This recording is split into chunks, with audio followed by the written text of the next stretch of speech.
आलाय ना गावाकडे? रमलाय ना आपल्या माणसात? आरती, प्रसाद, डेकोरेशनमध्ये झालाय ना दंग? अहो, आपल्या सणाचं महत्त्व थोडक्यात आपली माणसं एकत्र करण्याचं आहे.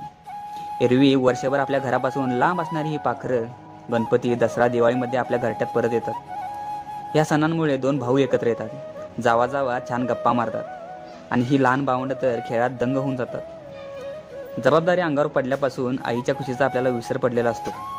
पण कधीतरी आपण परत आईच्या खुशीत विसावतो आणि सगळं विसरून जातो. वर्षातले हे काही दिवस मनाला अगदी ताजंतवानं करून जातात. एकत्र जेवणाच्या पंक्ती पडतात.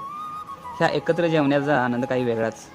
आणि या क्षणांना कैद करण्यात कॅमेरासुद्धा कमी पडतो. बोलता बोलता रात्रीचे 1-2 कधी वाजतात समजतसुद्धा नाही.